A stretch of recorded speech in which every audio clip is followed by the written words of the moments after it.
quiero que empecemos tratando de definir para ustedes qué es el trabajo. Sin miedo. Pueden responder lo que quieran.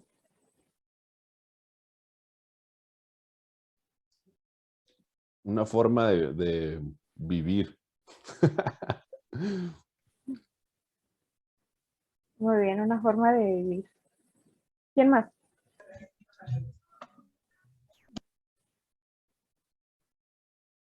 Tony, ¿ibas a decir algo? Mal Es que, necesario. es, sorry, es que estaba pensando y dejé mi mouse encima y le piqué por error. Entonces, pero, bueno, si yo pudiera definir trabajo, Ujú. yo definiría, pues lo pondría como un esfuerzo, ¿verdad? A cambio, a lo mejor a cambio de algo. O sea, si tú estás trabajando o esperas que tu esfuerzo se vea remunerado de cierta manera. Ok.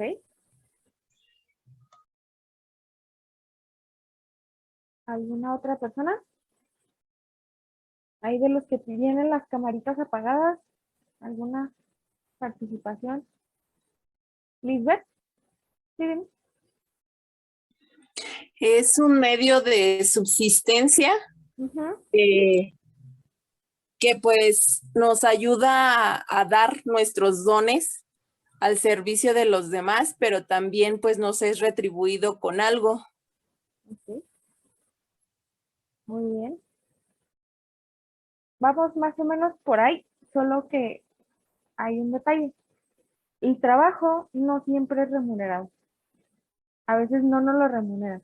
Y les voy a explicar por qué. El trabajo es todo tipo de acción realizada por el hombre independientemente de sus características o circunstancias. Desde el punto de vista individual, el trabajo es todo lo que el hombre hace para su satisfacción, alegría y bienestar. Toda la gama de actividades que satisfacen sus necesidades primarias, así como alcanzar la riqueza material y espiritual para él mismo, para los suyos y para su país. O sea, es como ustedes dicen, está bien, sí, son actividades que hacemos, pero no necesariamente recibimos una remuneración. En realidad el trabajo es toda acción que nosotros hacemos. Por ejemplo, cuando vamos a la escuela, puede no parecerlo, pero al estar estudiando estamos trabajando porque estamos haciendo una acción. Cuando estamos en la casa limpiando, también estamos trabajando, estamos haciendo una acción para para nuestro propio bienestar. Cuando estamos, por ejemplo, haciendo ejercicio, también estamos trabajando porque estamos haciendo una acción que viene siendo para nuestro propio bienestar. Entonces, es toda acción, no necesariamente que tenga una remuneración, o sea, no siempre nos van a pagar por trabajar. Eso es algo que tenemos que tener así bastante claro porque pues existe esa confusión como ustedes vieron. Hay mucha gente que piensa que el trabajo son solo esas acciones por las que nos pagan. Entonces, sí, es un poco, va por ahí, pero no siempre nos van a dar remuneración. Y bueno, ¿qué significa para el hombre? Para muchos de nosotros es una suerte el tener trabajo o poder trabajar o poder hacer algo para sí mismos y para los demás. Estar desempleado o no ser útil, perdón, arrebata al ser humano su dignidad. ¿Por qué? Hay muchas personas ahorita que están, sobre todo con la pandemia, ahorita actualmente hay mucha gente que está desempleada y esto lo hace sentir pues inútil, lo hace sentir que no ayuda. Hay algunas personas que sí lo piensan así, hay otras que sí podrán diferir y decir, no, es que estoy descansando bien a gusto y no pasa nada. Pero normalmente a las personas nos hace sentir poco útiles el no tener un trabajo, el no hacer nada. Y con el trabajo se desarrollan competencias y capacidades y se participa en el desarrollo económico, social y cultural. El trabajo ocupa un lugar central en el plan de Dios. Es muy importante, para Dios es importante que nosotros trabajemos, porque el no trabajar nos impide ser útiles, nos impide ayudar a los demás. Dios ha encargado al hombre que someta la tierra. Esto lo dice en el Génesis 1:28. que la cuide y la proteja. Cuando Dios crea el jardín del Edén y crea a Adán, a él le encarga que cuide la tierra, que la trabaje y que se encargue de dar frutos. El trabajo puede ser un valioso servicio para los demás, no solo para uno mismo, porque el trabajo al principio puede ser para uno mismo, pero debe de terminar y tener un fin para ayudar a los demás cuando nuestras propias necesidades ya están satisfechas. Y es más, también cuando cultivamos la tierra de manera sostenible, podemos ayudar en esa misión co-creadora de Dios que Él nos dejó. Y también hacer trabajos sencillos, así simples, hasta lo que podamos creer más X, nos une a Jesús. Es como decía Santa Teresita del Niño Jesús, haz las cosas ordinarias de manera extraordinaria. La verdad, Santa Teresita del Niño Jesús es un hermoso ejemplo de cómo trabajando en las cosas ordinarias de la vida, si las haces con una actitud de manera extraordinaria, puedes llegar a ser santo como ella. Ella no hizo nada extraordinario, pero es una santa. Entonces, hay que ver eso. Y vamos a empezar primero con los aspectos bíblicos.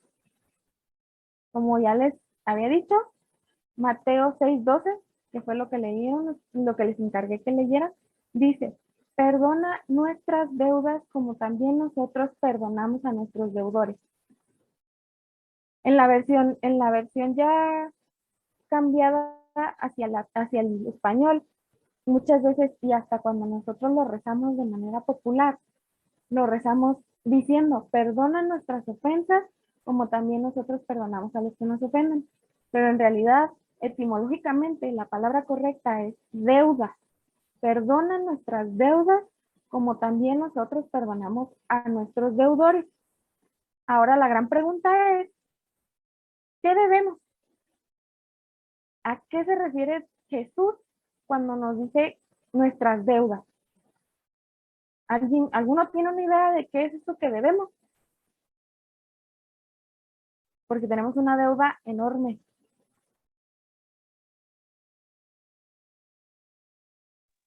Debemos todo. Todo. Ok. ¿Y qué es todo? Pues según yo, pues debemos la vida, o sea, literal, la consecuencia del pecado es, pues la muerte, ¿verdad? Entonces esa deuda es la que tenemos nosotros y es la que salda a Jesús, pues. Sí, más o menos, está por ahí, va por ahí. Muy bien. Y antes de pasarnos a la respuesta, también quiero que piensen, ¿quién es el que nos debe y al que tenemos que perdonar su deuda?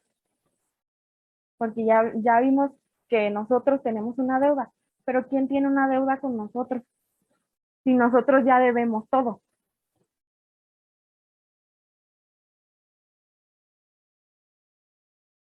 ¿No? ¿Alguna idea? ¿No? Bueno, vamos primero con la primera pregunta. Dios en el Génesis nos encarga cultivar y custodiar la tierra. El hombre recibe de Dios el mandato de cuidar y custodiar la creación para que a través del trabajo y en obediencia al Señor le regresara el mundo transformado en reino de Dios al Padre creador de todo. Esto dice en el Génesis 2:15. Entonces, como les comentaba en un principio, Dios nos encarga la tierra para que la cultivemos, la trabajemos, la custodiemos también, porque no se trata solo de trabajar y de encargarnos de moverle las cosas, sino también cuidarla. Y es un trabajo que nos encargó el mismo Dios. Y no solo que la cultiváramos y que la trabajáramos, sino que se la regresáramos como reino de Dios.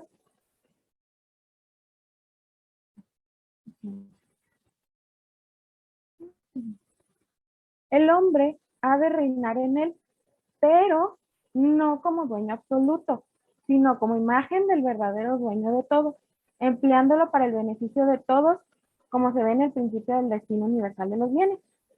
No me acuerdo, nada más recuérdenme, ya vimos el destino universal de los bienes o todavía no? Ya lo vimos, ¿verdad?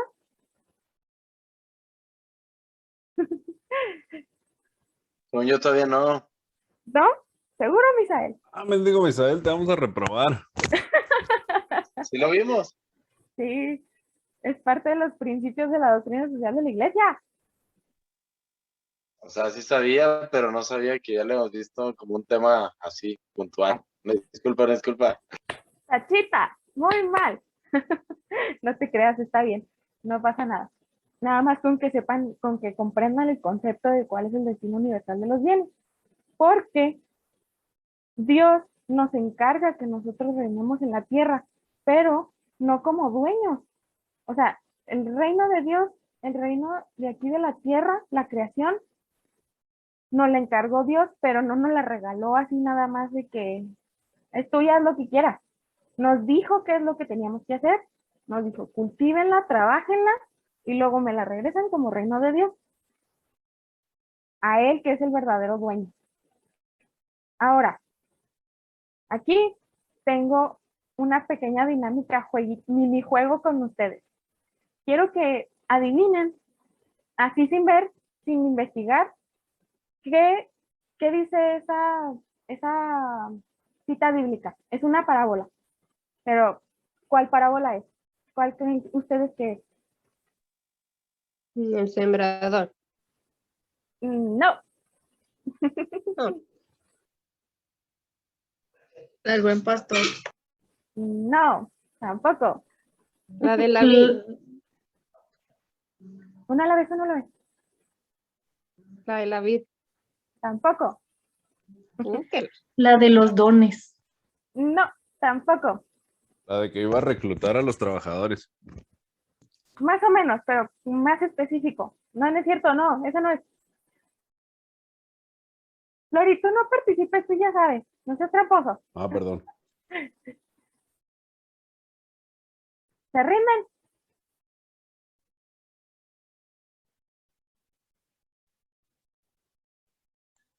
Pasión y resurrección.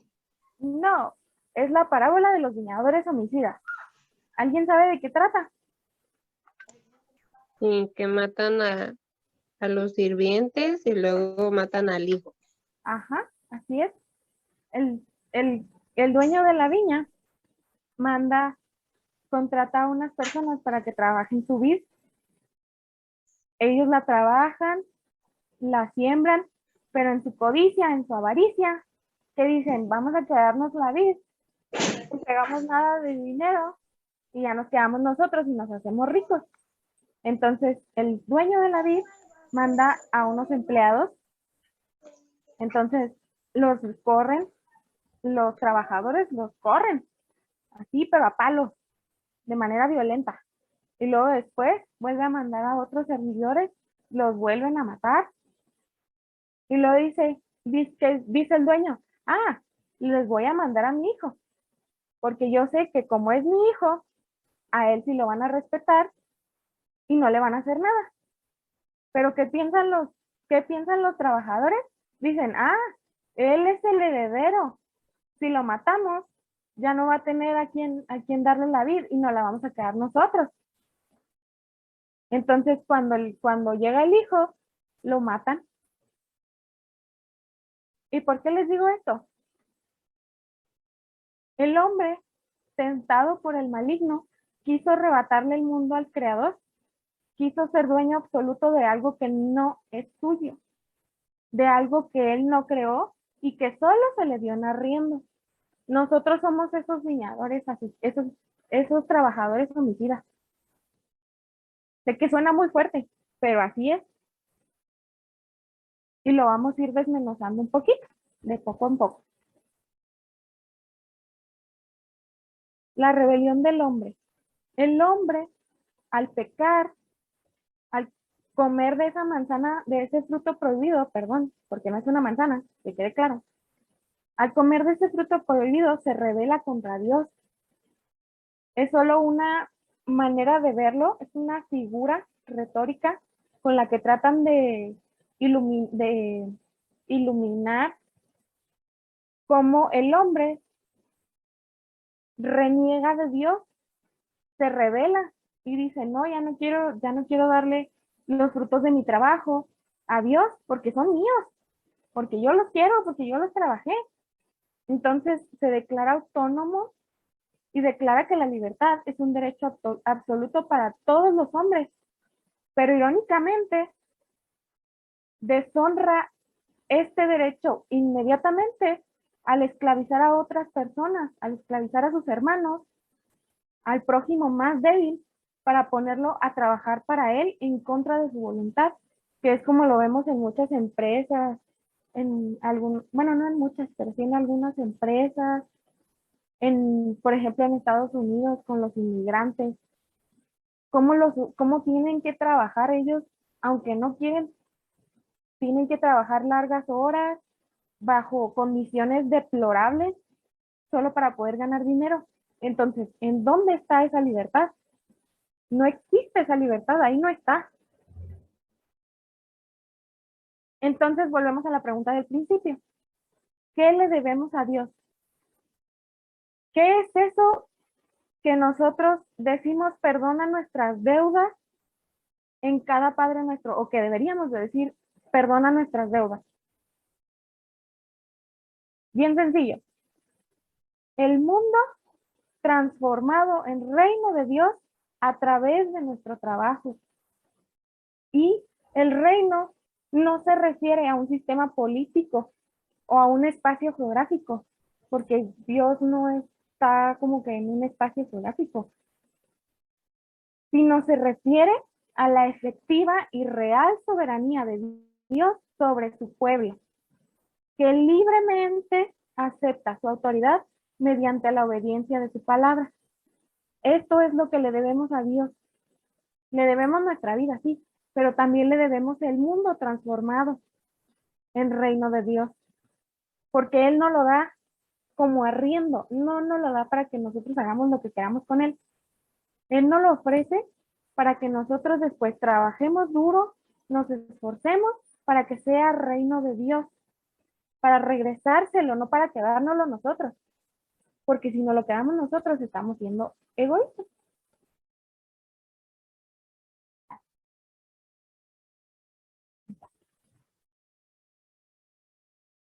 Así, la humanidad debió haberse integrado al misterio del amor trinitario, ser persona a imagen y semejanza de Dios, porque Dios mismo, uno y trino, es comunión del Padre, del Hijo y del Espíritu Santo, que es como nos dicen siempre en el catecismo y en la iglesia.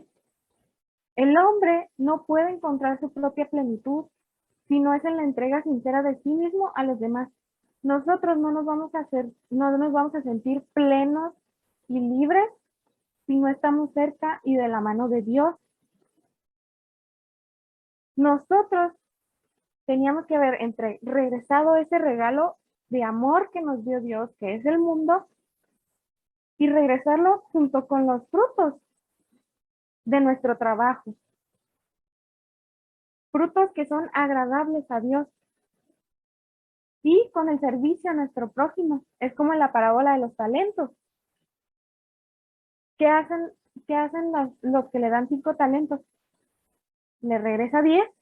Dijo, ya, tú me diste estos 5, pero yo los trabajé y te regreso 10.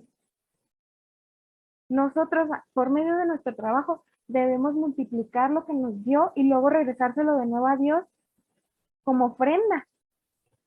Por eso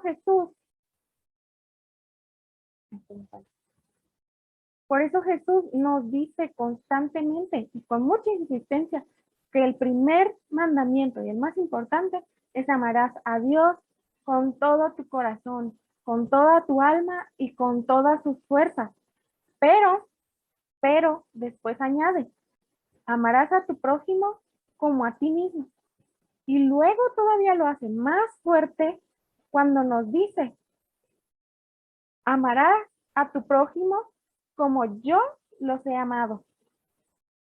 Ya no nos deja en amarás a tu prójimo como a ti mismo, porque hay mucha gente que se ama a sí mismo, pero de manera egoísta, o que no se ama a sí mismo simple y sencillamente.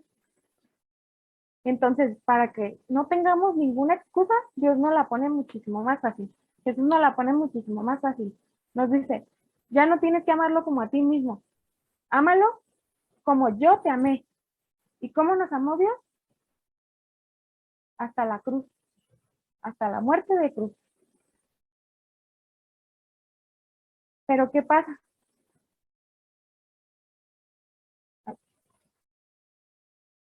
Que tenemos estas cadenas que nos atan, que es el pecado. Entonces, en ese servicio al otro, donde realmente obramos como Jesús quiere, como Dios quiere, esas cadenas nos lo impiden. Entonces, nos alejamos de esto que Dios nos quiere, que Dios quiere para nosotros. Y quedamos con esa deuda del mundo. Una deuda que nosotros no íbamos a poder pagar por nuestra cuenta. Y de hecho, lo mencionó, hay por si alguno quiere ver, en la transmisión del domingo, de este domingo pasado, el padre Tony aquí en la parroquia en la Divina Providencia lo menciona, habla sobre sobre la parábola del servidor del que debe. Cuando el rey le habla al servidor para ajustar cuentas y le dice, tú tienes una deuda enorme que no puedes pagar. Y le quiere cobrar. Pero ¿qué dice? Seré misericordioso contigo y te la voy a perdonar. Nosotros tenemos una deuda así de grande como ese servidor y no la podemos pagar, ni aunque nos vendieran. Porque bueno, quién va a querer comprarnos? Pero la palabra de Dios se encarna, baja para liberarnos y para pagar esa deuda. ¿Y cuál es esa palabra? ¿Cuál es esa palabra? Jesús. Jesús es la palabra, es el verbo encarnado que baja aquí a la tierra para pagar esa deuda que nosotros no podemos pagar. Y Dios es el Rey misericordioso que nos perdona las deudas. Él no nos obliga a pagar esa deuda, Él no la perdona. Pero nos pide que perdonemos al otro, a nuestro prójimo. No solamente que nos va a perdonar la deuda y ya se acabó, ya estamos bien.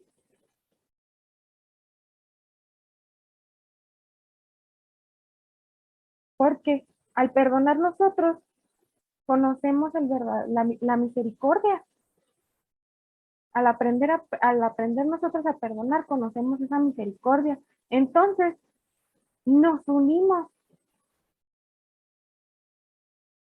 en esa deuda que nosotros le debemos a Él, con el perdón de la deuda de los otros que nos deben. Porque nosotros también somos, en pequeña medida, aquí en pequeñísima medida, ese rey. Pero nuestros prójimos, nuestros hermanos, nos tienen una deuda que sí nos pueden pagar, pero está en nosotros el perdonar para poder ser semejantes a Dios. Entonces, el trabajo de todos nosotros los hombres y de todos los cristianos de buenas intenciones construyen el reino de Dios en la tierra. Esas buenas intenciones, esa misericordia que tengamos para con nuestros hermanos, ese amor que tengamos para con nuestros hermanos y con el que trabajemos, eso es lo que construye el reino de Dios en la tierra. Pero debe ser libre y con responsabilidad. No nos pueden obligar y no puede ser algo así, ala y se va. Tiene que ser realmente consciente, porque si no, no sirve de nada.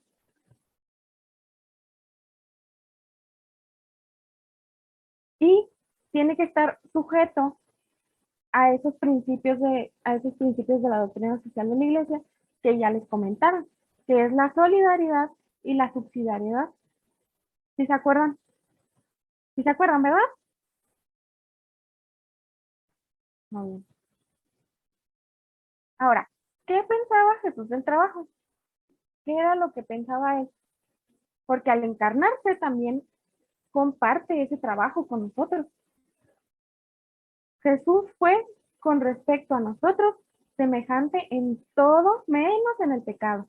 Eso es lo único que Él no comparte con nosotros, el pecado. Porque todo lo demás Él lo hace. Él mismo vivió junto a pescadores, campesinos, artesanos, carpinteros. Su papá era carpintero. Recibió la formación de un oficio, perdón. Y hasta los 30 años trabajó como carpintero en el taller de José. Él trabajó también como nosotros. Jesús recurre en sus parábolas, a imágenes de la vida cotidiana, del trabajo. El viñador es un trabajo. Él habla de pescadores también. Ese es otro trabajo. Él siempre utiliza estas imágenes para ayudarnos a entender, porque están cercanas a nosotros, porque son situaciones que nosotros ya conocemos. Y condena al perezoso que esconde el talento, que era como ya les comentaba, en la parábola de los talentos. A uno le da 5, a uno le da 3 y a otro le da 1. A cada uno según su capacidad. El de 5 los trabaja y le regresa 10. El de 3 le trabaja los 3 talentos y le regresa 6. Pero el que le da solo un talento tiene miedo, se asusta, no lo trabaja, lo esconde y le regresa exactamente lo que Dios le dio. Entonces, él condena al perezoso, alaba al fiel y prudente, a quien el patrón encuentra realizando sus tareas. Esa es otra parábola. Jesús nos enseña a no dejarnos dominar por el trabajo, porque también debemos trabajar, pero debemos hacerlo con medida. Y nos dice que los tesoros de la tierra se consumen, pero los del cielo son imperecederos, nunca se van a acabar. Pero debemos saber bien juntar nuestras riquezas y no las de aquí, porque cuando muramos se van a quedar aquí. Hay que juntar las del reino de Dios. El trabajo puede ser visto como una obligación y eso se ve desde la escuela. Porque siempre que nos encargan tareas como de, ay, qué flojera, me encargaron tareas. ¿Se acuerdan que les dije al principio que el trabajo es cualquier acción que hagamos? Cualquier acción que sirva para nuestro bienestar, para nuestro desarrollo, tanto espiritual como físico.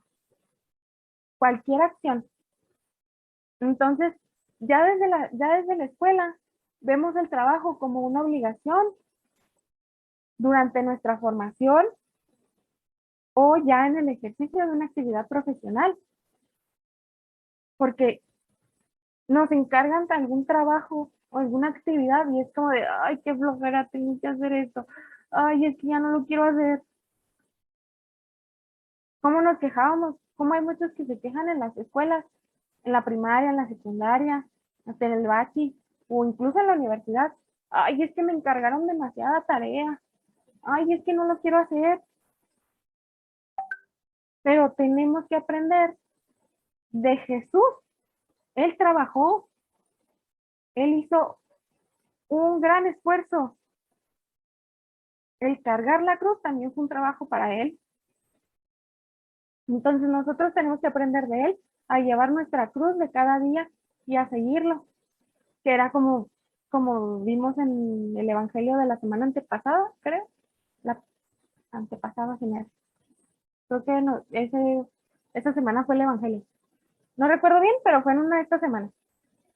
Que le dice el hombre, llega y le dice, Jesús, es que yo ya sigo los mandamientos, ¿qué quieres que haga?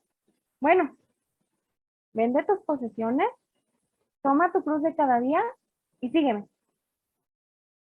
Entonces nosotros tenemos que abrazar esa cruz de nuestro día a día y seguirlo. para poder redimirnos. Porque Él llevó su cruz para redimirnos. Esa cruz no la tenía que haber cargado porque era nuestra, pero Él lo hizo por amor a nosotros para redimirnos, salvarnos. Entonces, con el trabajo, el hombre se hace partícipe de la obra de la creación y de la obra de la redención. ¿Por qué? Porque estamos cumpliendo con esa voluntad de Dios. Estamos cumpliendo con la voluntad de Dios desde la creación, que nos dijo, trabajen la tierra, cultívenla, que dé frutos, y luego regresen esos frutos. Y en la redención, Jesús hace un esfuerzo gigantesco, se ofrece por nosotros, y nosotros, al aceptar nuestros trabajos y al hacerlo con amor, abrazamos esa cruz y ayudamos a Jesús a llevarla. Ahora, el deber de trabajar. Ningún cristiano tiene derecho a vivir a expensas de los demás. Dice en Tesalonicenses 3, del 7 al 8. El que no quiera trabajar, que no coma. Así tal cual lo dice la Biblia. Que es algo que vemos ahora muy, muy frecuentemente, sobre todo en el comunismo. ¿Por qué? ¿Qué es el comunismo? Es que todo es de todos. Y sería muy bonito. Yo cuando estaba más jovencita, cuando estaba en la secundaria, decía yo, wow, qué padre. Es que eso está genial. Pero entonces, a las personas a las que trabajan mucho, se les quita lo que tienen y lo que producen y se les da a los que no trabajan. Porque todo es de todos. Entonces, tanto los que trabajan mucho como los que no trabajan van a recibir lo mismo. Y eso no dice Dios que debemos hacer. No dice, no, es que les voy a repartir a todos por igual. No, Él dice, el que quiera comer, que trabaje. No, perdón, el que no quiera comer, que no trabaje. Al revés, hombre, ya estoy diciendo puras burradas. El que no quiera trabajar, que no coma. Ok, no quieres trabajar, bueno, no vas a comer. ¿Por qué? Porque no estás haciendo nada. Y también el ocio perjudica al ser humano, el ser del hombre. ¿Por qué? Porque nos hace inútiles, nos quita nuestro propósito.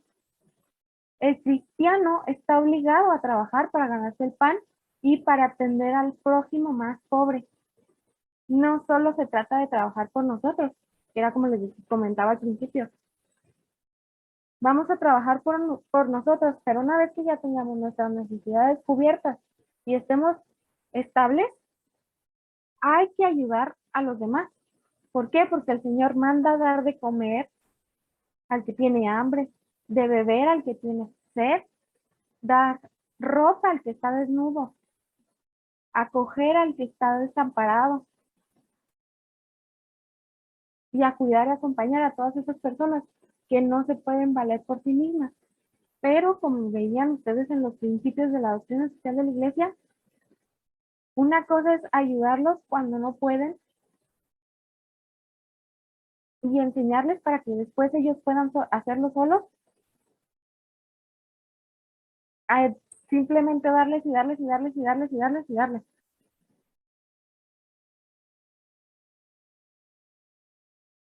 Entonces, San Irineo nos dice en las versos areces, con el trabajo y la laboriosidad, el hombre, partícipe del arte y la sabiduría divina, embellece la creación, el cosmos ya ordenado por el Padre.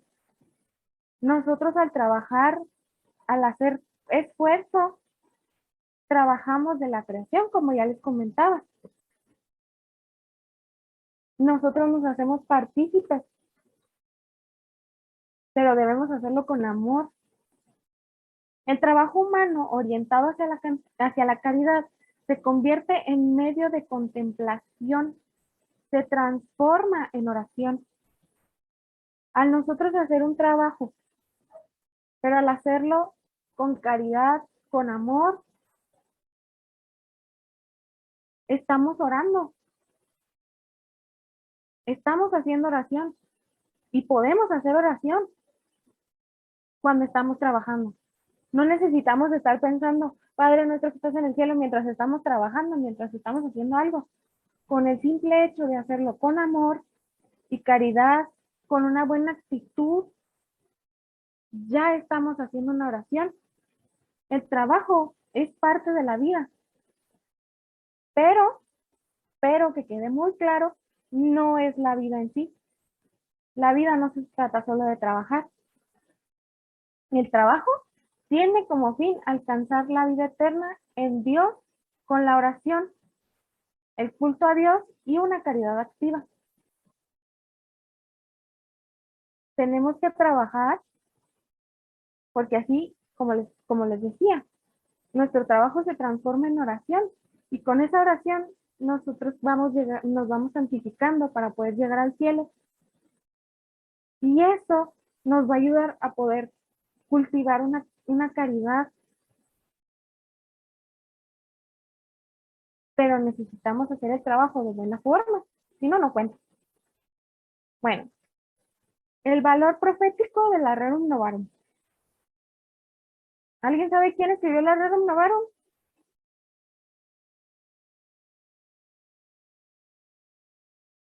¿No? ¿Ni idea? Ya lo habían dicho. Muy bien. Ya no lo habían comentado otro conferencista. Así es, el Papa León XIII.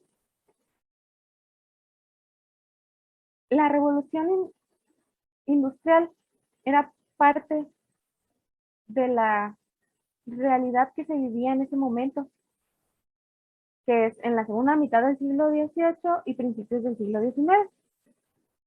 Y para la iglesia planteó un desafío enorme, porque estaba la cuestión obrera, es decir, el problema de la explotación de los trabajadores, el capitalismo y la instrumentalización ideológica de justas reivindicaciones del socialismo y del comunismo, que es lo que ya les comentaba anteriormente, del comunismo. Entonces, ¿cuál es el remedio que propone el Papa? Dice que la iglesia, el Estado, el empresario y el trabajador tienen que trabajar juntos. La iglesia se tiene que interesar por los aspectos religiosos y morales, no necesariamente meterse en el ámbito del trabajo y de las asociaciones. No se tiene que meter él en nada de eso, pero tiene que estar bien atento a los aspectos religiosos y morales. El Estado tiene que intervenir para que haya justicia, no se puede quedar al margen. Y los trabajadores y empresarios deben organizar asociaciones que les protejan, que son los sindicatos. Por eso es que ahora nosotros tenemos la Ley Federal del Trabajo, o que existen los sindicatos. Es todo gracias al Papa León XIII, porque él fue el que habló sobre todo esto, porque estaban en una realidad difícil. La dignidad del trabajo. El trabajo también tiene dignidad, también tiene su dignidad. La dimensión subjetiva y objetiva del trabajo. El trabajo humano tiene una doble dimensión, que es la objetiva y la subjetiva. En sentido objetivo son las actividades, los recursos, instrumentos y las técnicas. Y en sentido subjetivo es el actuar del hombre, las acciones. El hombre es sujeto al trabajo, es el sujeto del trabajo.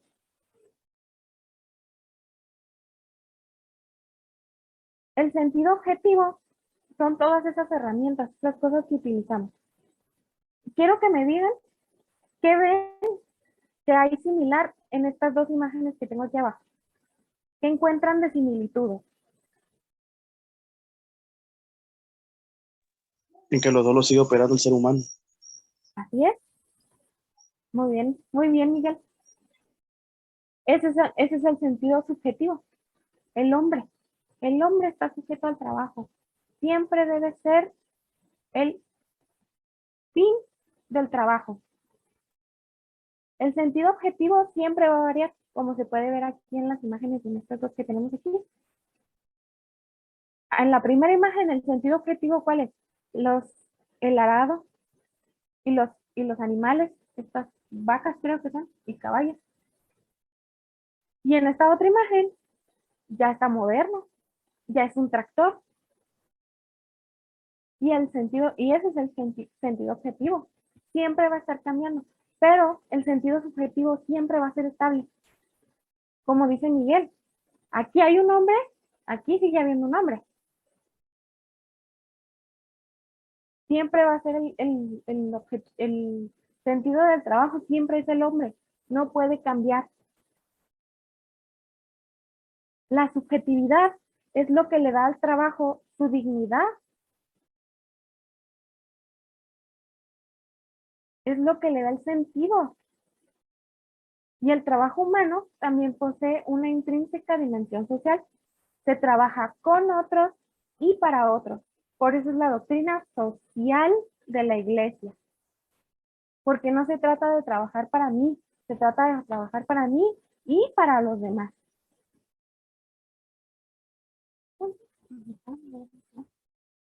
Ahora, las relaciones entre el trabajo y el capital.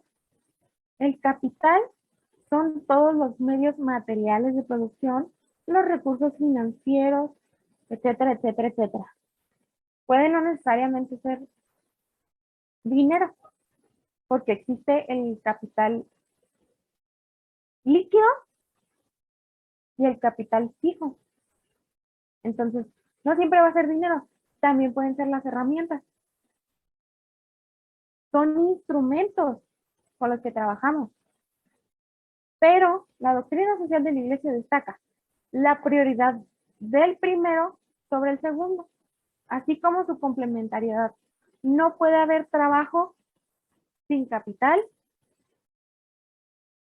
y capital sin trabajo, porque podemos tener un montón de capital, podemos tener un montón de instrumentos, herramientas, dinero, lo que quieran, pero si no hay hombres que lo trabajen, ¿cómo vamos a hacer?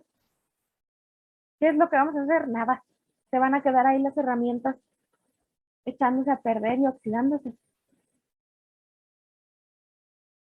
El recurso principal y el factor decisivo de que dispone el hombre es el hombre mismo.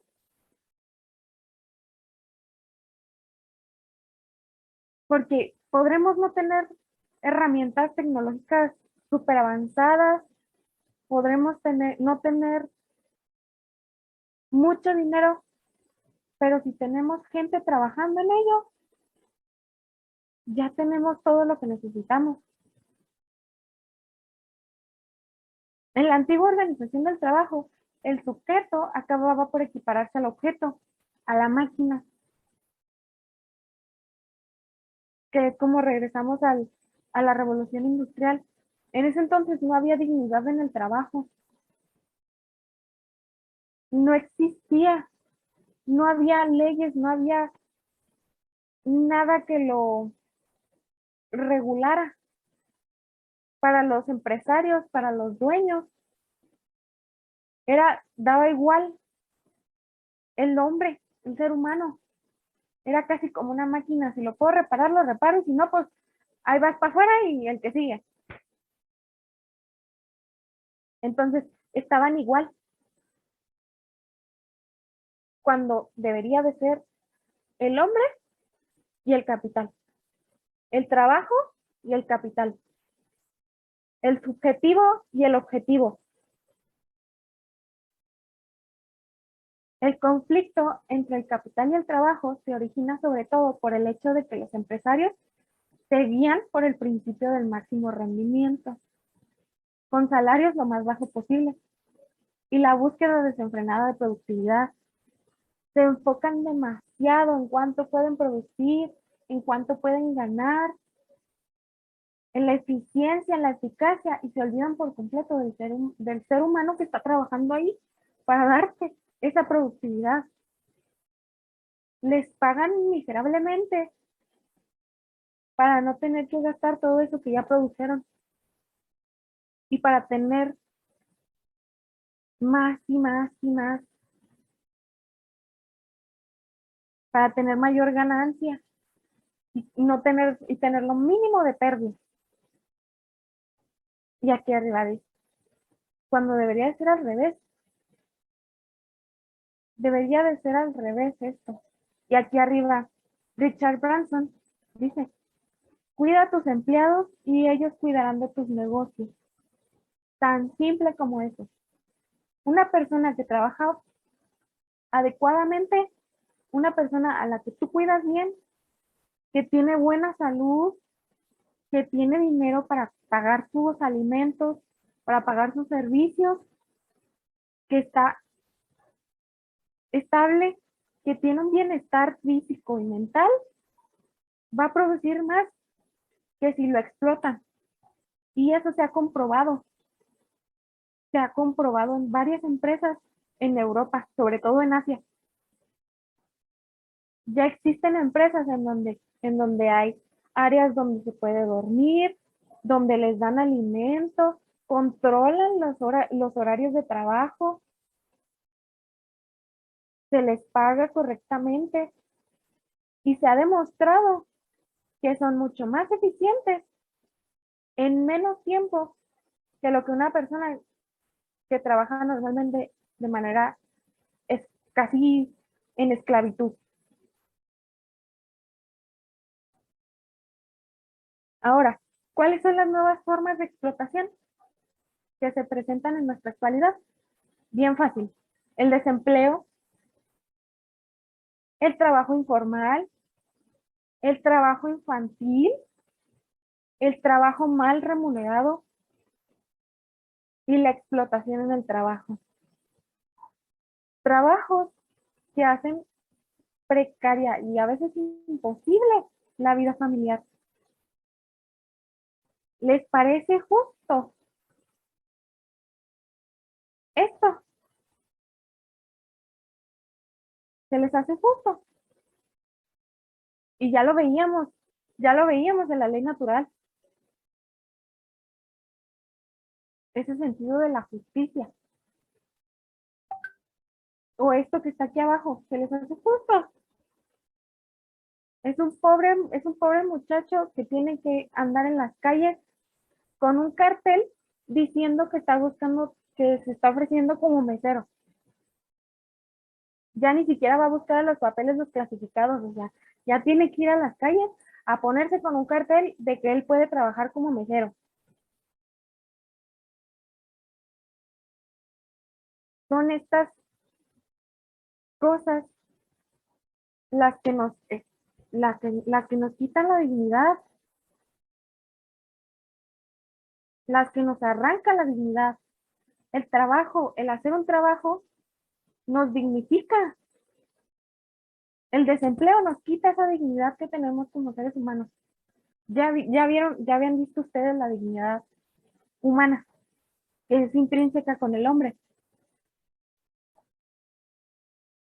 Pero ahora yo les digo, la dignidad está intrínseca con el hombre cuando es útil, cuando trabaja, cuando hace algo. Y no necesariamente, como ya les había dicho al principio, no necesariamente me refiero a que vaya a un trabajo, a algún lugar a que le paguen.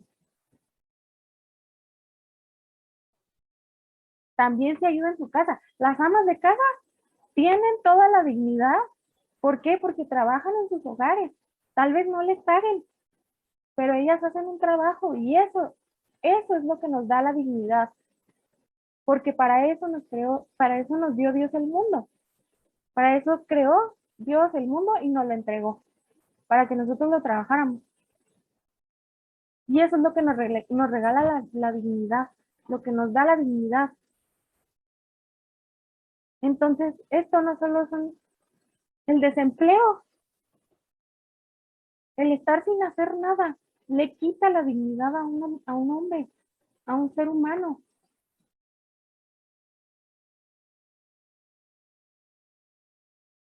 Ahora, ¿cuál es la relación entre el trabajo? Ah, no, perdón. Primero es el trabajo, título de participación.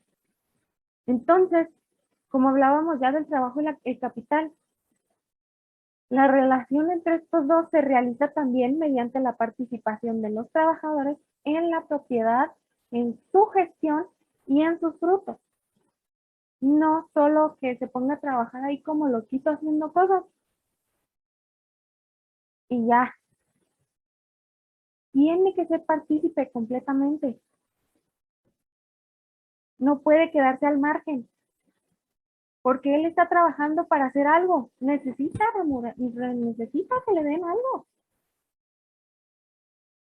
Entonces, la relación entre el trabajo y la propiedad privada. El derecho a la propiedad privada está subordinado al principio del destino universal de los bienes, que es como ya lo habían visto ustedes, y no debe constituir motivo de impedimento al trabajo y al desarrollo de otros. La propiedad que se adquiere, sobre todo mediante el trabajo, debe servir a la sociedad.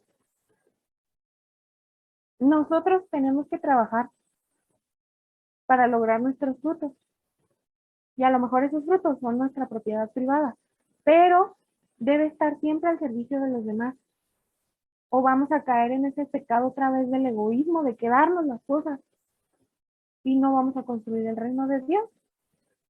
Ahora, la economía debe estar al servicio del hombre. ¿Qué quiere decir? La propiedad privada y pública, los diversos mecanismos del sistema económico, todo tiene que estar al servicio del hombre. No puede ser de otra forma. ¿Por qué? Porque fueron creados para servir al hombre, para ayudar al hombre, no para otra cosa. Y también las nuevas tecnologías y los nuevos conocimientos deben estar al servicio del hombre. No pueden estar concentrados en los países más ricos o quedarse en manos de grupos reducidos de poder. Tiene que estar al alcance de todos, para que todos seamos capaces de utilizarlos para trabajar. ¿Por qué? Porque son esa dimensión objetiva que debe ayudarnos para hacer un buen trabajo. Debe ser nuestro medio para poder hacer un buen trabajo, para poder entregárselo a Dios. Debe ayudarnos y no solo seguir.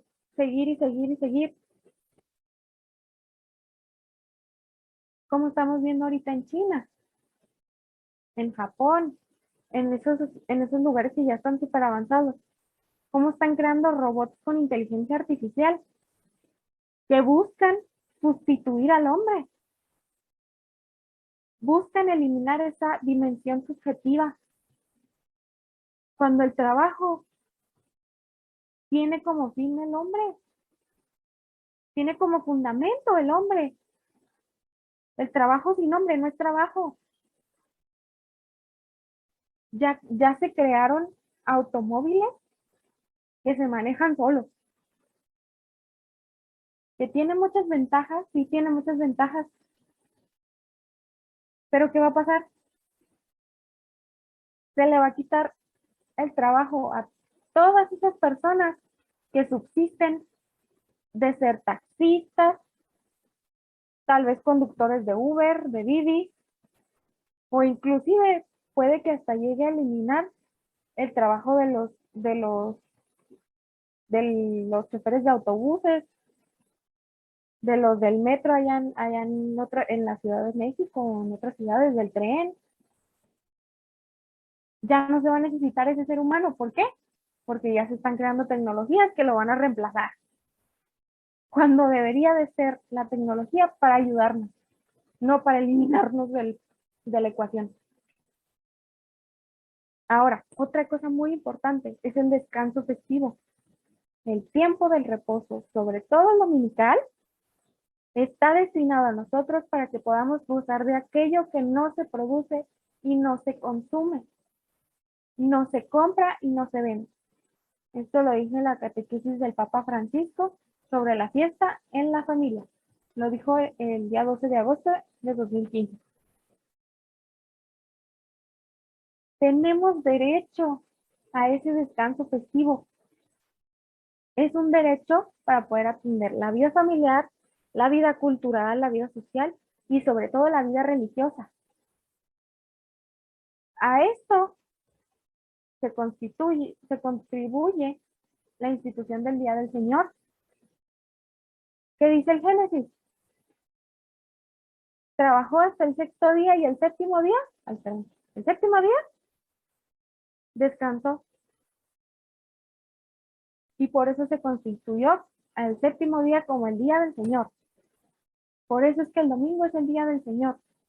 Y además es un tiempo propicio para la reflexión, para el silencio y el estudio, que favorecen el crecimiento de la vida interior y cristiana. Y, muy importante, las autoridades públicas tienen que cuidar esto. Tienen el deber de vigilar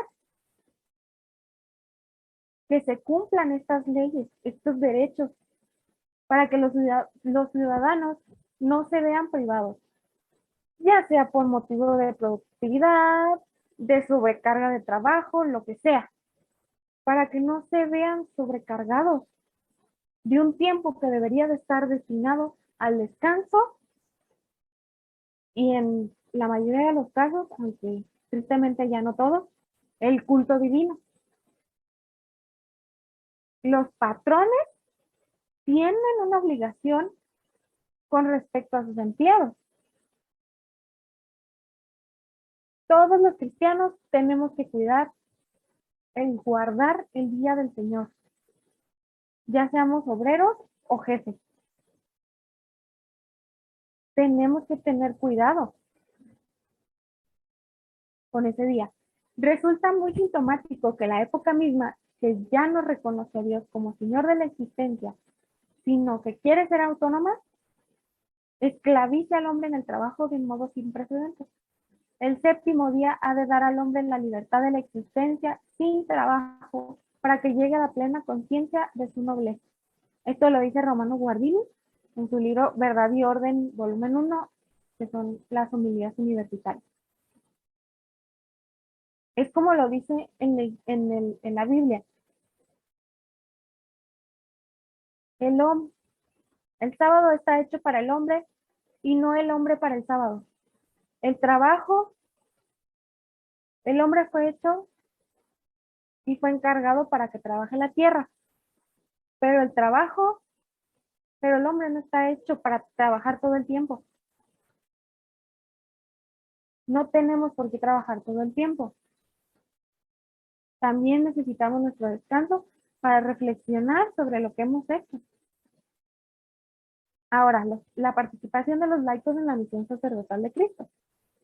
Todas sus obras, oraciones, tareas apostólicas, la vida conyugal y familiar, el trabajo diario, el descanso espiritual y corporal, si se realizan en el espíritu, incluso las molestias de la vida, si se llevan con paciencia, todo ello se convierte en sacrificios espirituales agradables a Dios por Jesucristo. Esto lo dice en la primera vez. Bueno, lo dice en la Biblia, no me acuerdo bien cuál es esa cita. Pero todas nuestras obras, todo nuestro trabajo en la semana deben servir en sacrificios espirituales. Se deben convertir en sacrificios espirituales agradables a Dios por medio de Jesucristo. ¿Por qué? Porque Él también hizo esos sacrificios. Él también hizo un sacrificio por nosotros. Entonces, esos trabajos que nosotros hacemos a lo largo de la semana, hechos con paciencia y amor, también pueden servir como sacrificio agradable para Dios. Pero tienen que serse con buena actitud, con paciencia, con misericordia y con amor. Si no, no valen, no cuentan. Porque ya no estamos abrazando esa cruz, como les decía. Ya no estamos abrazándonos a la cruz de Jesús. Lo estamos haciendo casi obligados y tiene que ser en libertad. Es muy importante. Ahora, quiero que me digan quién se acuerda o quién ha puesto bien atención a esto.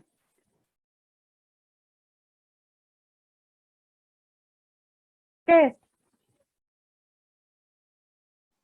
es? Es una parte de la consagración, ¿no? Ajá, es el ofertorio.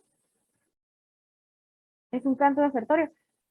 Me hubiera encantado tener aquí unos compañeritos para que nos apoyaran a cantarla, pero no estaban, ya no están y no estaban. Entonces, pero quiero que realmente lo interioricemos y quiero que de verdad lo analicemos correctamente.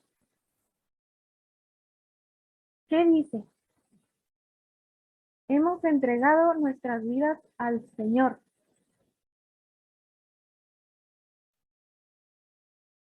No hay mayor bendición que ser de Él. Nos da su vida eterna. Pero más adelante dice, bendito sea Señor por este pan, fruto de la tierra y del trabajo del hombre.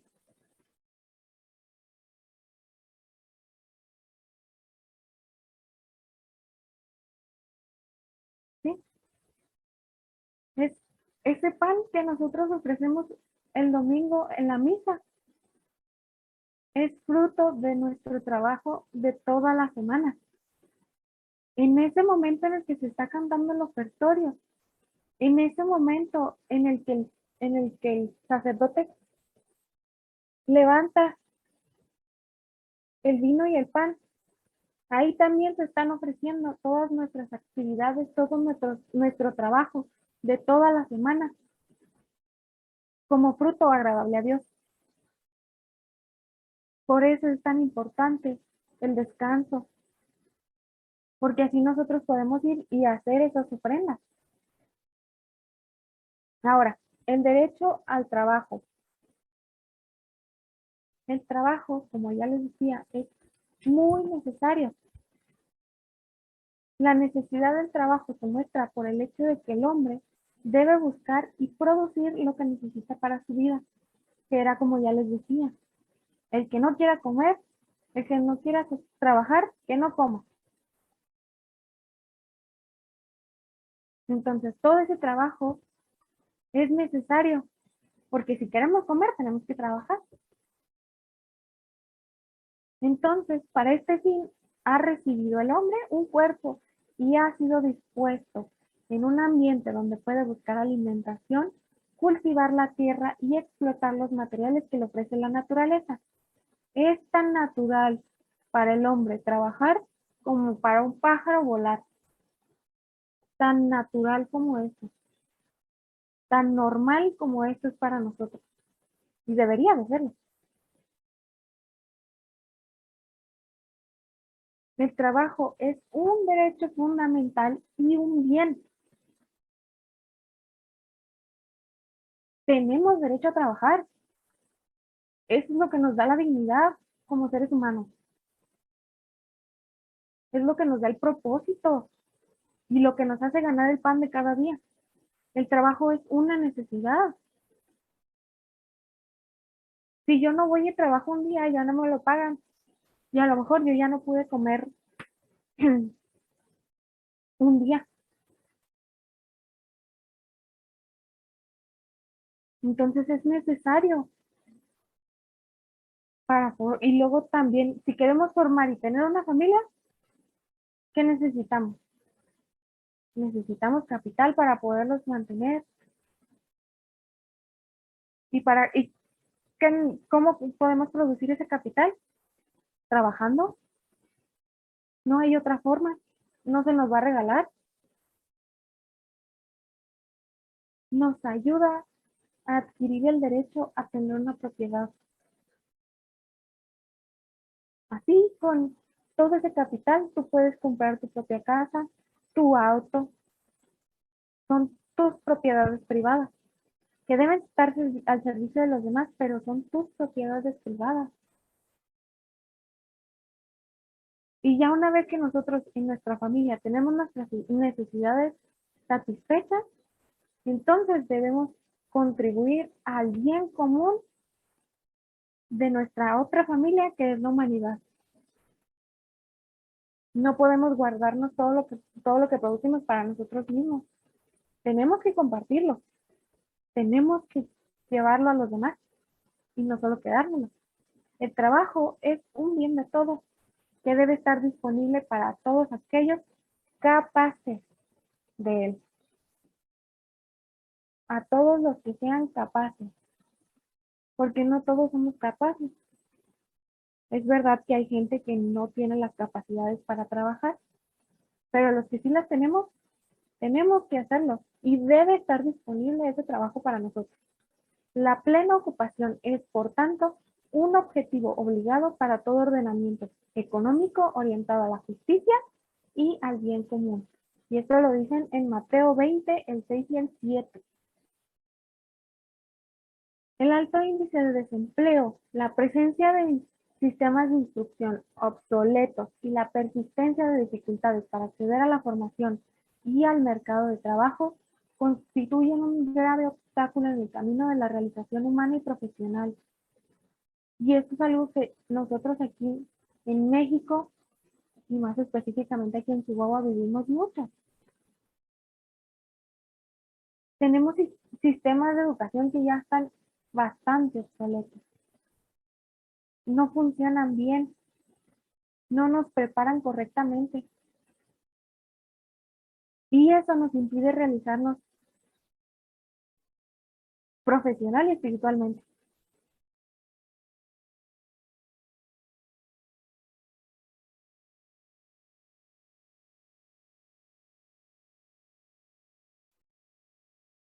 Ahora, el desempleo. El desempleo afecta a todos, y más ahora que estamos en época de pandemia, pero sobre todo a los jóvenes, a las mujeres, a los trabajadores menos especializados, a los minusválidos, a los inmigrantes, a los ex reclusos, a los analfabetos, todas esas personas que no tienen la capacidad de tener una buena educación o que tienen obstáculos porque no se ha adaptado nada a sus necesidades. Las personas que están discapacitadas todavía tienen la capacidad de trabajar, no de la misma manera que nosotros, pero aún tienen capacidad para trabajar. Yo tengo compañeros en la universidad que tienen capacidades diferentes. Tengo una compañera que es ciega, tengo un compañero que está en silla de ruedas, está parapléjico, solo puede mover ciertas áreas de su cuerpo. Tengo un compañero que está en muletas, tuvo un accidente y tiene las piernas inutilizables, casi completamente. Las puede utilizar para apoyarse, pero por muy poco tiempo. Y para ellos se les dificulta mucho conseguir trabajo. ¿Por qué? Porque los trabajos que hay disponibles no son aptos para ellos, no fueron hechos aptos para ellos. Las mujeres aún estamos en una época en la que se nos dificulta muchísimo conseguir trabajo. A los jóvenes, los que recién nos estamos graduando, los que recién nos vamos a titular, los que ya se titularon, ¿cómo les ponen trabas y les dicen, no, es que si no tienes experiencia no puedes entrar a trabajar? Entonces, ¿cómo quieren que trabaje? Acabo de salir de la escuela y ya quieren que tenga experiencia. A los inmigrantes, a los reclusos, por el simple hecho de haber estado en la cárcel, se les niegan las oportunidades. Nosotros no somos quienes para juzgar si ellos ya cambiaron o no, pero no se les da las oportunidades por miedo. A los analfabetos, a los trabajadores menos especializados, no podrán tener la misma educación, pero si se les enseña, si se les tiene paciencia, pueden aprender y pueden hacer un trabajo, pero se les dificulta. ¿Por qué? Porque nosotros queremos puros trabajadores que ya estén listos, preparados y así. ¿Por qué? Porque así, eficiencia y ya vamos a producir, va a haber mayor producción y vamos a tener mayores ganancias y les ponemos obstáculos que no deberíamos. Ahora, también otra cosa, el sistema de instrucción y educación no debe descuidar la formación humana y técnica necesaria para desarrollar con provecho las tareas requeridas. La necesidad cada vez más difundida de cambiar varias veces de empleo a lo largo de la vida impone al sistema educativo favorecer la disponibilidad de las personas a una actualización permanente. La gente ahora, actualmente, se tiene que estar actualizando cada vez y cada vez y cada vez. ¿Por qué? Porque cambian, así están cambiando las cosas. Un empleado que hace unos meses podía hacer algo perfectamente, unos meses después se tiene que actualizar otra vez porque las cosas ya cambiaron. Como vemos aquí en la imagen. Aquí, en el 2009, así era como se trabajaba. Así era como un camarógrafo. Tenía que trabajar para hacer las tomas aéreas. Y 10 años después, ¿qué pasó? Tanto el camarógrafo como el chofer, como el piloto, perdón, perdieron su trabajo. ¿Por qué? Porque las tecnologías se actualizaron y que llegó esta maravilla que se llama dron. Tal vez el piloto no perdió su empleo, pudo haberlo conservado, pero ya no se necesitan los estudios que se necesitaban antes. Ya cualquier tonto, con la disculpa de la palabra, pero ya cualquier tonto puede hacer eso. Hay que estarse actualizando constantemente, pero también hay una desventaja bien grande en esto, porque a veces por la sobreactualización nos enfocamos tanto en especializarnos, nos metemos tanto en un solo puntito que se nos olvida el resto del mundo y después batallamos para conseguir trabajo, pero por completamente lo contrario, porque estamos tan especializados en una sola cosa que ya si nos piden hacer otra cosa, cualquier otra forma, otro trabajo, ya no podemos hacerlo. ¿Por qué? Porque ya no sabemos cómo hacer eso. Nos enfocamos tanto en especializarnos en uno que lo demás ya se nos olvidó.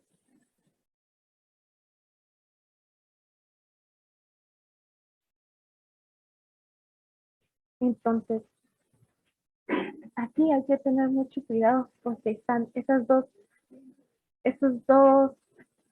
líneas, ay, se me fue la palabra, esos dos extremos, porque a veces nos queremos actualizar y actualizar, pero después se nos olvida aprender otras cosas diferentes, algo más, y ya después nos volvemos inútiles. Y el fin de la educación tiene que estar muy se me fue otra vez la palabra. Tiene que estar muy direccionado a esto. Tiene que tener mucho cuidado con esto. Porque también si nos especializamos mucho, nos quedamos sin otras opciones. Pero también la educación, si se encarga de educar gente, nada más para que entre a trabajar, si ya no me funciona, lo saco y el que sigue. Si ya no me funciona, lo saco y el que sigue. Y así me voy. También le está quitando toda la dignidad al trabajo. ¿Por qué? Porque la educación solo me está creando piezas de recambio, de cambio, y de cambio, de cambio, de cambio. Y eso no debe de ser así. Si una persona ya está en el trabajo y ya no puede, pues enséñalo para que siga pudiendo. Ayúdalo a que siga pudiendo. No se lo quieras quitar y poner el que sigue, como si fuera pieza de ajedrez. Pero también hay que abrirnos a las posibilidades. Ahora, la función del Estado y de la sociedad civil en la promoción del derecho al trabajo. Los problemas de la ocupación reclaman las responsabilidades del Estado, como ya vimos en la Rerum Novarum, al cual compete el deber de promover políticas que activen el empleo, es decir, que favorezcan la creación de oportunidades de trabajo en el territorio nacional, incentivando para ello el mundo productivo. Teniendo en cuenta las dimensiones planetarias que han asumido vertiginosamente las relaciones económico-financieras y el mercado de trabajo, se debe promover una colaboración internacional eficaz entre los estados. Como decíamos en la Rerum Novarum, el Estado se tiene que encargar de que siempre haya esta posibilidad de encontrar un trabajo, de encontrar un empleo cuando los empresarios no pueden. ¿Qué ha pasado ahora con la pandemia? Se han eliminado montones de puestos de trabajo. ¿Por qué? Porque ya no hay dinero, porque ya no se puede. Entonces, el Estado debe de hacer algo por esos trabajadores que ya están desempleados y que no tienen nada que hacer y que no encuentran. Y aquí hay un ejemplo. Aquí en el gobierno del Estado, en nuestro estado de Chihuahua, hubo movimientos en el gobierno para ayudar a todas esas personas que se encontraban desempleadas. Ahora, la familia y el derecho al trabajo. El trabajo es el fundamento sobre el que se forma la vida familiar, la cual es un derecho natural y una vocación del hombre. El trabajo asegura los medios de subsistencia y garantiza el proceso educativo de los hijos. Es necesario para ello que las empresas, las organizaciones profesionales, los sindicatos y el Estado se hagan promotores de políticas laborales que no perjudiquen, sino favorezcan el núcleo familiar desde el punto de vista ocupacional, perdón. Que era ya lo que veíamos anteriormente, con el día del descanso. Los empresarios tienen que estar a la orden del día cuando se trata de la vida familiar. No la pueden dejar de lado, no la pueden abandonar completamente. Tiene que estar ahí intrínseca. Tienen que ocuparse también de ello. Porque si un trabajador no tiene tiempo para su familia, no va a poder trabajar bien. Ahora, los largos desplazamientos diarios al trabajo y a la casa, los tiempos extras, el trabajo doble, la fatiga física y psicológica, limitan mucho el tiempo que está dedicado a la vida familiar. Esto nos impide tener esa vida familiar que deberíamos de tener. Ahora también, las situaciones de desocupación tienen repercusiones materiales y espirituales sobre las familias, así como las tensiones y las crisis familiares influyen negativamente en las actitudes y el rendimiento en el campo laboral, que era como ya les comentaba anteriormente. Cuiden a sus trabajadores y ellos cuidarán sus finanzas. Si no cuidan este ámbito familiar, no van a ser productivos, no van a poder trabajar bien. Necesita haber un balance. Sin ese balance, se quiebra la mente, se quiebra todo y el hombre ya no puede trabajar bien. Y ese trabajo ya no nos va a servir como fin de nuestras ofrendas. Ya no va a ser un buen trabajo, ya no va a ser una buena ofrenda agradable para Dios. Ahora, las mujeres y el derecho al trabajo. La fuerza moral de la mujer, su fuerza espiritual, se une a la conciencia de que Dios le confía de un modo especial al hombre, es decir, el ser humano. Naturalmente, cada hombre es confiado por Dios a todos y cada uno. Sin embargo, esta entrega se refiere especialmente a la mujer, sobre todo en razón de su femineidad, y ello decide principalmente su vocación. Esto lo dice Juan Pablo II en su encíclica Mulieres Dignitatem, en el numeral 30. A la mujer se le encargó una misión muy especial y de suma importancia. ¿Y cuál es? La de engendrar la vida. La mujer es el corazón de la familia. El hombre es la cabeza, pero la mujer es el corazón de la familia. Ella es la que engendra, la que educa. El hombre protege,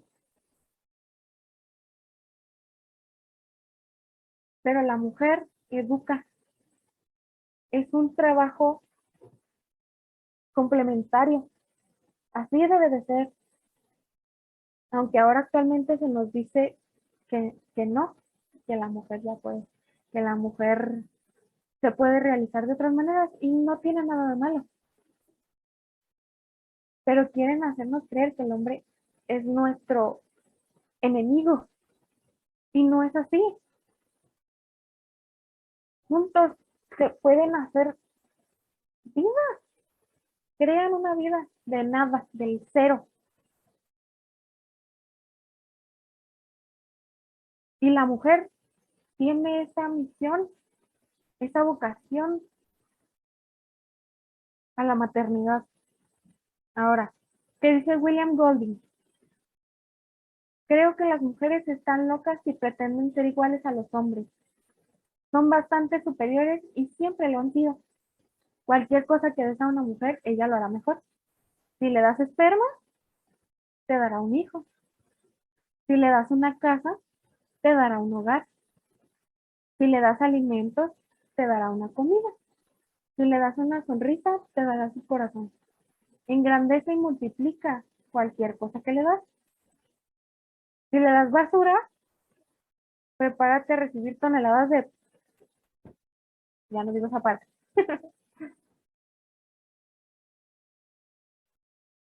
Las mujeres tenemos capacidades igual que los hombres, pero no tenemos ni la misma misión, ni la misma vocación, ni las mismas habilidades. Por eso dice Goldie que las mujeres, ¿cómo queremos ser iguales a los hombres? Ninguno superior al otro, en eso sí no estoy de acuerdo. Pero, ¿para qué queremos ser iguales a los hombres si ya tenemos algo que nos hace maravilloso? El genio femenino. A la luz de María, la Iglesia percibe en el rostro de la mujer los reflejos de una belleza que es espejo de los más elevados sentimientos de que es capaz el corazón humano, la ofrenda total del amor, la fuerza que sabe resistir a los más grandes dolores, la fidelidad ilimitada y la laboriosidad infatigable, la capacidad de conjugar la intuición penetrante con la palabra de apoyo y de estímulo. El genio femenino es necesario en todas las expresiones de la vida social. Es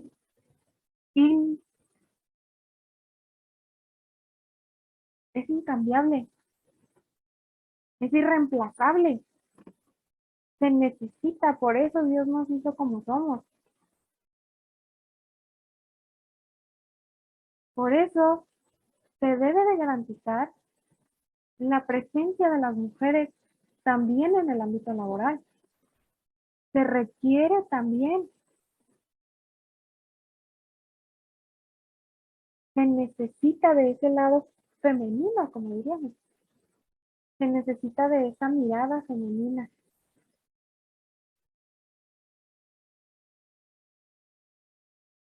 Por eso es que fuimos hechos de manera complementaria, para ayudarnos entre nosotros. Entonces, a la mujer también se le necesita en el trabajo. Por eso también se deben de tener puestos de trabajo para las mujeres, aunque ha sido muy difícil esto. Ahora, el trabajo infantil El trabajo infantil y de menores en sus formas intolerables constituye un tipo de violencia menos visible, mas no por ello menos terrible. León XIII ya advertía: en cuanto a los niños, se ha de evitar cuidadosamente y sobre todo que entren en talleres antes de que la edad haya dado el suficiente desarrollo a su cuerpo, a su inteligencia y a su alma, puesto que la actividad precoz agosta, como a las hierbas tiernas, las fuerzas que brotan de la infancia, con lo que la constitución de la niñez vendría a destruirse por completo. Los niños están en una época tierna, en la que se están desarrollando, están creciendo. Y si los ponemos a trabajar, estamos suprimiendo esto. No los dejamos que se desarrollen. No los estamos dejando que se superen. Los estamos encasillando ya desde jóvenes, desde muy chiquitos, a estar produciendo y produciendo, cuando en ese momento deberían de estar absorbiendo todo lo que puedan de aprendizaje.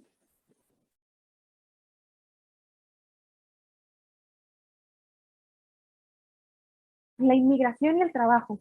La inmigración puede ser un recurso más que un obstáculo para el desarrollo. Los inmigrantes responden a un requerimiento en la esfera del trabajo, que de otra forma quedaría insatisfecho en sectores y territorios en los que la mano de obra local es insuficiente o no está dispuesta a aportar su contribución laboral. Las instituciones de los países que reciben inmigrantes deben vigilar cuidadosamente para que no se difunda la tentación de explotar a los trabajadores extranjeros. Han de favorecerse todas aquellas condiciones que permiten mayores posibilidades de trabajo en sus lugares de origen. Se requiere a veces en ciertos lugares, en ciertas áreas de trabajo, de mano de obra, que no se puede conseguir estando ahí.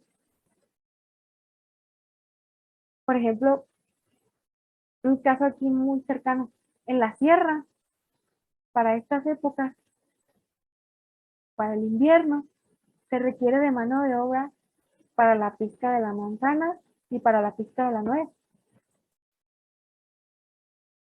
Y son trabajos que no se pueden conseguir, no son trabajos que se puedan cubrir de manera normal, con los métodos normales, porque a veces no se dan abasto con la gente que tienen.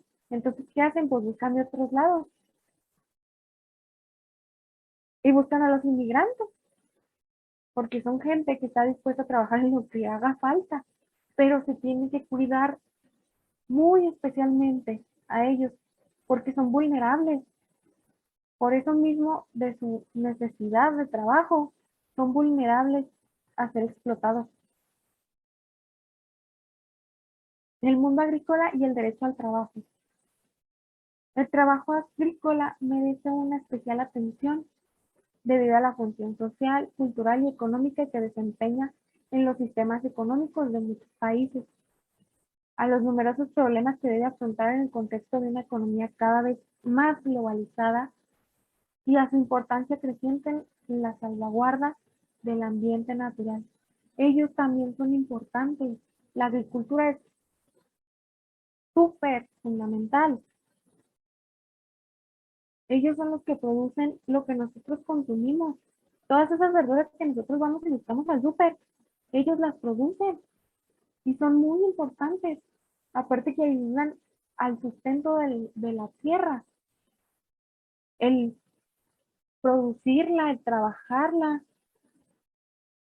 ayuda a que esa tierra siga siendo fértil, siga siendo útil. Entonces necesitan de sus derechos. Necesita el gobierno protegerlos como se debe. Ahora, ¿cuáles son los derechos de los trabajadores?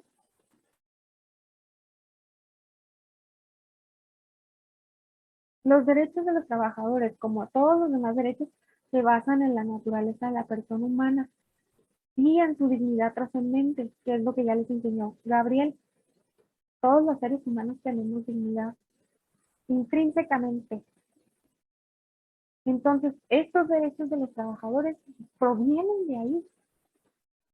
El derecho a una justa remuneración, el derecho al descanso, que ya les comentaba, el derecho a ambientes de trabajo y a procesos productivos que no comporten perjuicio a la salud física de los trabajadores y no dañen su integridad moral.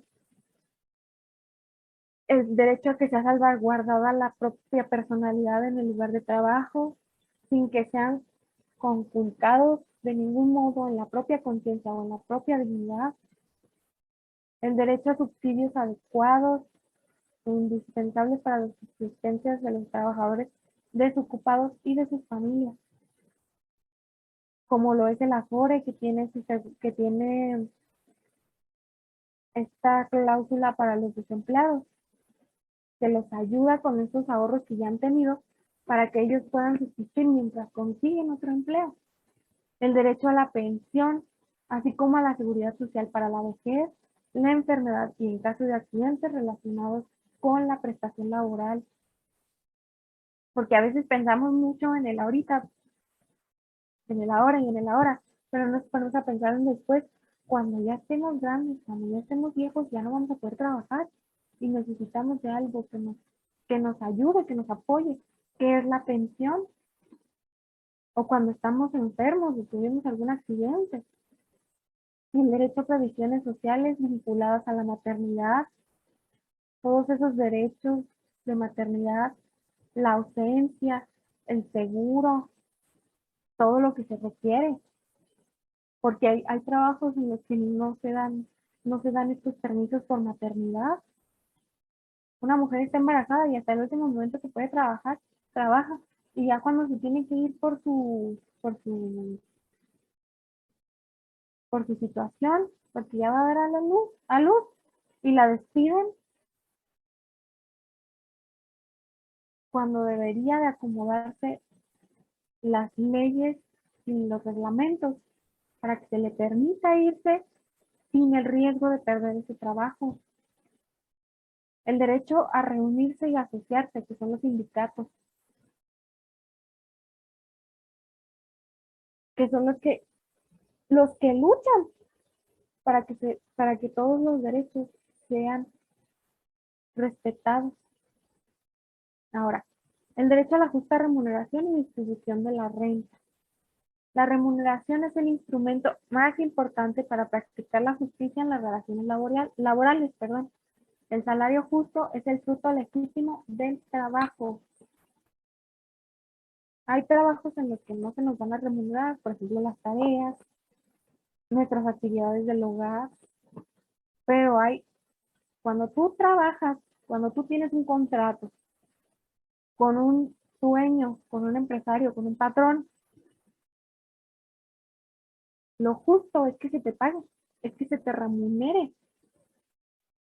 porque tú ya hiciste un trabajo y el fruto de ese trabajo debe de ser el salario.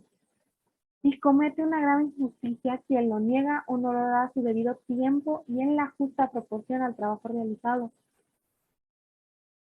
Porque hay veces en las que te lo pagan tarde porque, ay, no, es que ahorita no traigo dinero, andamos cortos de lana, te lo pagamos después, o es que este mes no te lo vamos a poder pagar porque no llegamos a las ganancias esperadas, o es que este mes te vamos a tener que pagar menos porque producimos menos, aunque hayas trabajado como loco. El salario es el instrumento que permite al trabajador acceder a los bienes de la tierra. La remuneración del trabajo es tal que permite al hombre y a su familia una vida digna en el plano material, social, cultural y espiritual, teniendo presentes el puesto de trabajo y la productividad de cada uno, así como las condiciones de la empresa y el bien común. No va a ser lo mismo que le paguen a un repartidor que a lo que le paguen a un empleado demostrador, a lo mejor, que está en caja, porque puede que no sea el mismo trabajo, pero se les tiene que pagar en proporción a lo que trabajaron, al esfuerzo. al puesto de trabajo y también en proporción a las condiciones de la empresa. Porque no puede ser posible que una empresa sea rica y millonaria y sus empleados estén muriéndose de hambre, pobres. El bienestar económico de un país no se mide exclusivamente por la cantidad de bienes producidos, sino también teniendo en cuenta el modo en que son producidos y el grado de equidad en la distribución de la renta, que debería permitir a todos disponer de lo necesario para el desarrollo y el perfeccionamiento de la persona.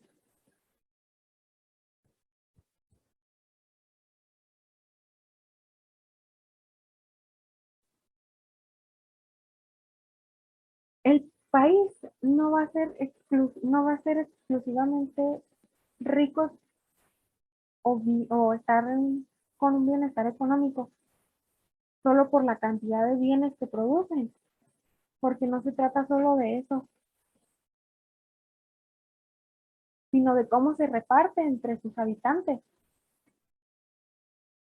Y no necesariamente que se reparta de igual manera para todos, que era como ya les comentaba. Eso es el comunismo y el socialismo. Y no es justo. Aunque parece en su superficie justo, en realidad no lo es. Porque tú le estás dando a todos lo mismo, aunque paguen, aunque unos trabajen más y otros trabajen menos. Entonces, se les tiene que dar a todos según la proporción y con eso se debe de medir el bienestar económico de un país. Ahora, también tienen derecho a huelga. La huelga es una de las conquistas más costosas del movimiento sindical. Se puede definir como el rechazo colectivo y concertado por parte de los trabajadores a seguir desarrollando sus actividades con el fin de obtener por medio de la presión así realizada sobre los patrones, sobre el Estado y sobre la opinión pública, mejoras en sus condiciones de trabajo y en su situación social. La doctrina social reconoce la legitimidad de la huelga cuando constituye un recurso inevitable y no necesario para obtener un beneficio proporcionado, después de haber constatado la ineficacia de todas las demás modalidades para superar los conflictos. Resulta moralmente inaceptable cuando va acompañada de violencias o también cuando se lleva a cabo en función de objetivos no directamente vinculados con las condiciones de trabajo o contrarios al bien común.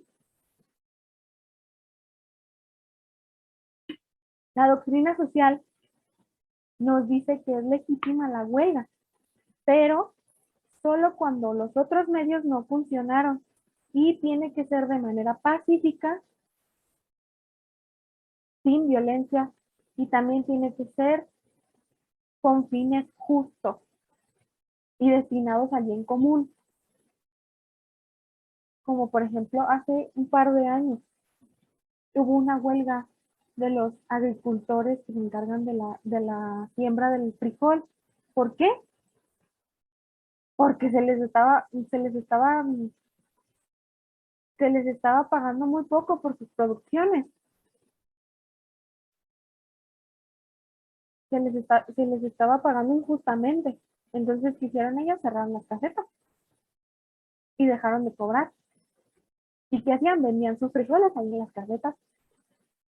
Entonces está bien, pero tiene que ser en situaciones de extrema necesidad y tienen que ser sin violencia y por un fin justificable.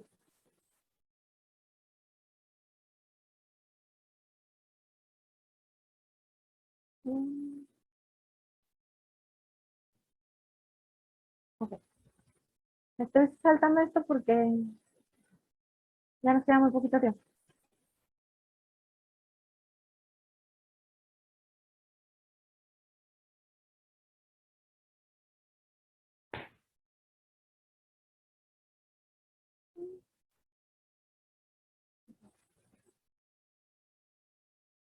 Bueno, los aspectos negativos de la globalización del trabajo no deben dañar las posibilidades que se han abierto para todos de dar expresión a un humanismo del trabajo a nivel planetario, a una solidaridad del mundo del trabajo a este nivel, para que trabajando en un contexto semejante, dilatado e interconecto, el hombre comprenda cada vez más su vocación unitaria y solidaria.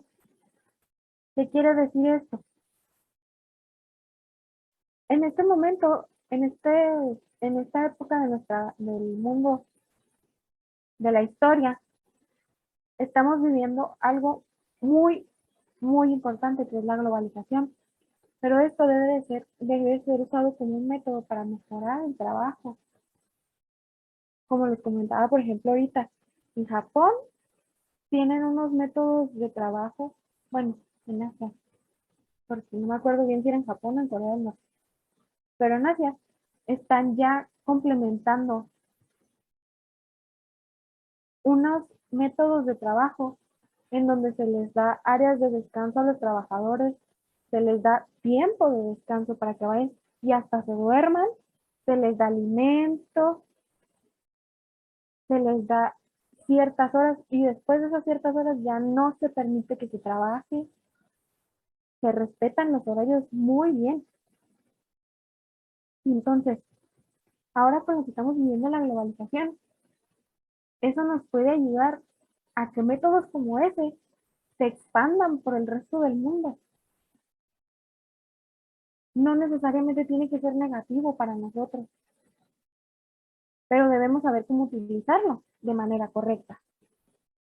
Ahora, no corresponde a la Iglesia analizar científicamente las posibles consecuencias de tales cambios en la convivencia humana, pero la Iglesia considera deber suyo recordar siempre la dignidad y los derechos de los hombres del trabajo, denunciar las situaciones en las que se violan dichos derechos y contribuir a orientar estos cambios para que se realice un auténtico progreso del hombre y de la sociedad. San Juan Pablo II en Laborem Exercens nos habla de que la Iglesia no necesariamente se tiene que meter a analizar científicamente todo esto, pero tiene que estar ahí para apoyar y para promover los derechos válidos de las personas.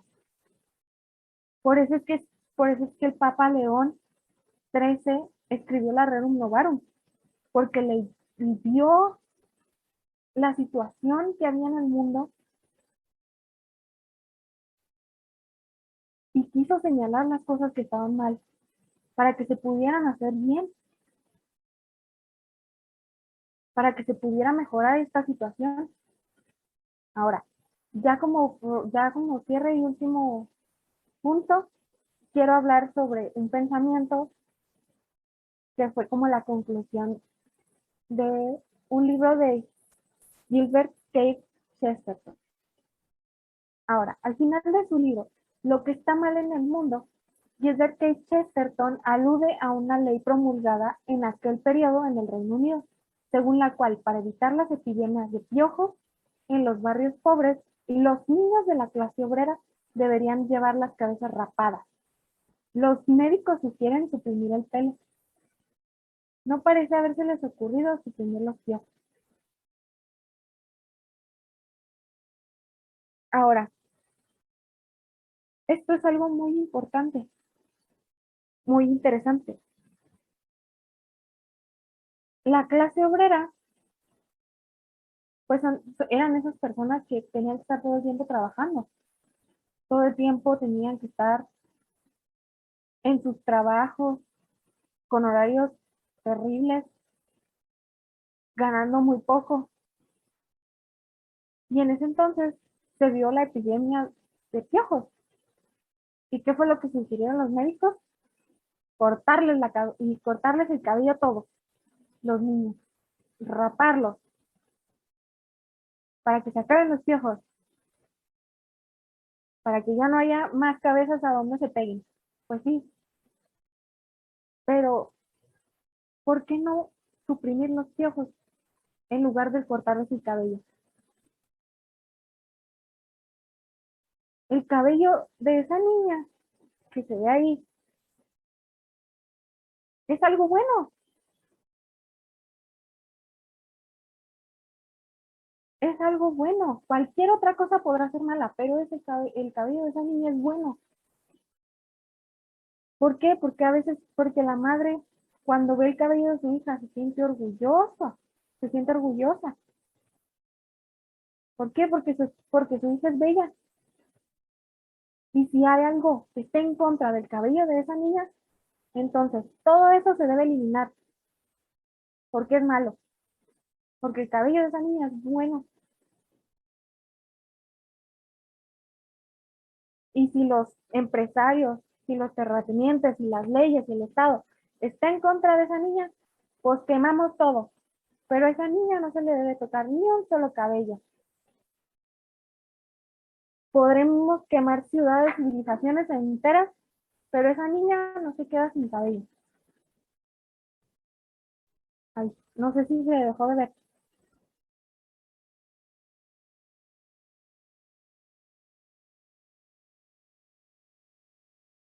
Ay, ah,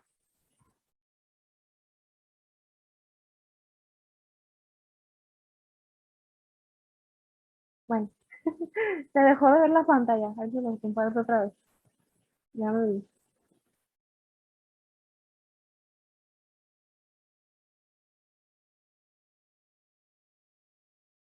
¿Ya se ve? No sé si ya se ve. Ay, Dios, se confunde esto. Ok, ya.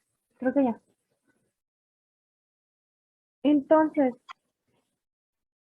ahora, ¿por qué esa niña tiene que tener el pelo largo? Lo tiene que tener limpio. Ahora, porque lo tiene que tener limpio, tiene que tener un hogar que no esté sucio. Y para que ese hogar no esté sucio, tiene que tener una madre que esté libre y disponible para limpiar ese hogar. Ahora, para que su madre esté libre, no tiene que tener un terrateniente que sea usurero. Ahora, para que el terrateniente no sea usurero, debe haber una correcta distribución de la propiedad. Y si para que esa distribución de la propiedad sea correcta, a lo mejor habrá que tener una revolución.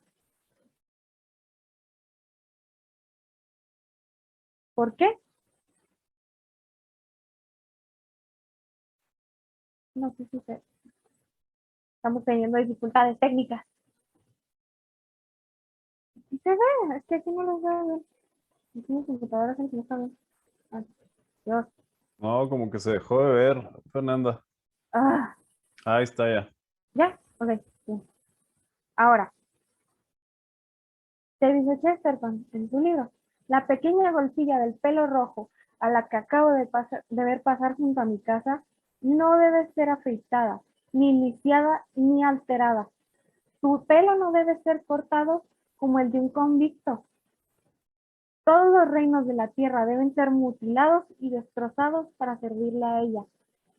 Ella es la imagen humana y sagrada. A su alrededor, la trama social debe oscilar, romperse y caer, y los pilares de la sociedad vacilarán, y los tejados más antiguos caerán, pero no habrá de dañarse un solo pelo de su cabeza. La sociedad, los estados, las instituciones, todo fue creado para servir al hombre, para servir a esa niña, para que su cabeza tenga cada uno de los cabellos que debe de tener. Y si algo quiere atentar contra ella y contra su dignidad, todo debe de ser derrumbado y destruido.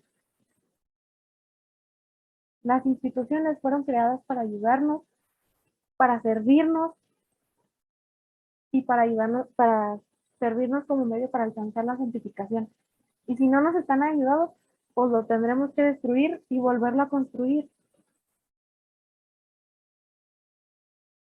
Pero tienen que estar siempre al servicio del ser humano. No puede ser al revés. Y bueno, muchachos, eso es todo por mi parte.